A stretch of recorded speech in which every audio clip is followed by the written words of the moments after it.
Well, as Claudia referenced, the Ethics Committee largely operates in secret.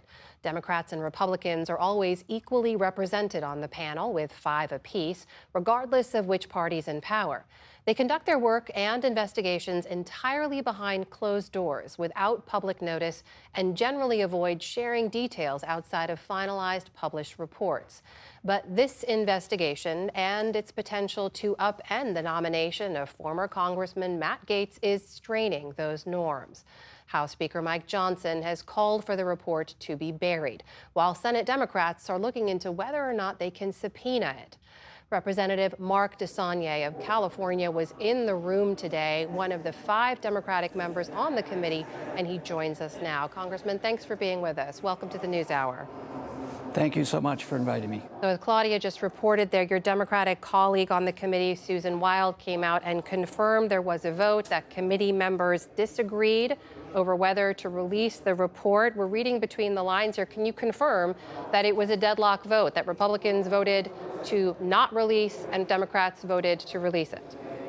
Unfortunately, I cannot. The rules of the House Ethics Committee is that I can't talk to you about anything that happened in the room, and that is deferred to the ranking member and the chair. I can talk to you generally about what I think is happening here, which we're trying to work through consensus, as we always do in the Ethics Committee, as you said, 5 to 5, but the Republicans, being in the majority, have the chairmanship. So we're trying to work through it, and I have faith, and have before today and after today, that we will ultimately get to a point of transparency, not as quickly as I would like and my colleagues would like, but I have faith that we're going to get to where we need to go. The Senate, in an advisory consent role, needs to have all the information available to them before someone is nominated to Attorney General.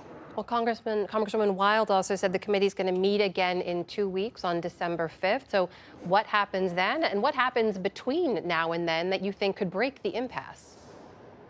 Well, there's some question about, as was reported earlier, about whether the report's done or not. There's a difference of opinion has been publicly expressed by the ranking member and the chair of whether it's done or not. I support releasing it, but if there's more work to be done and there's a disagreement about process, I'm okay with that. We take a little bit longer to get consensus as to what the next step will be, and in my view, that should be releasing the information. So can I take that to mean that you believe the report is done? There's actually disagreement on the committee about whether or not the report is finished? I believed it was done.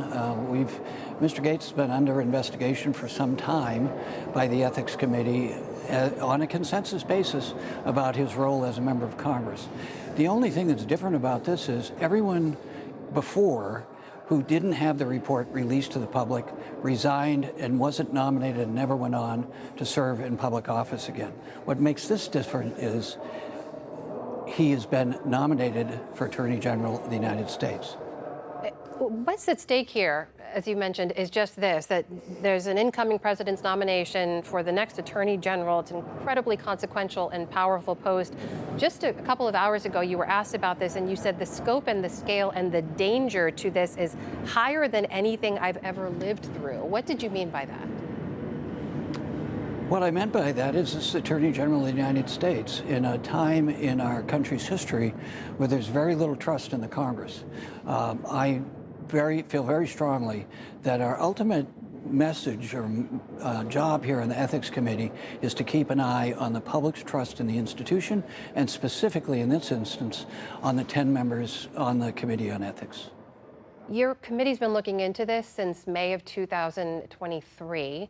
I guess the question is, at this point, if you're at a deadlock and it doesn't seem like there will be a break in that impasse, to have worked on this for 18 months and not have a report to show for it, does that cause a lot of people to question both the relevancy but also the potency of this committee itself? You know, I liken the Ethics Committee in many ways to a grand jury.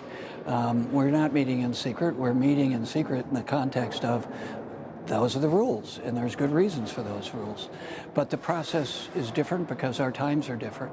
The process was different because of the outcome of the election, to be honest. And the winner of that election, Mr. Trump, to pick this person who happened to be under investigation as a House member. So to me, that's the issue. And ultimately, the issue, as I said again, is the trust by Republican and Democrats in the institution. I'm talking about average voters.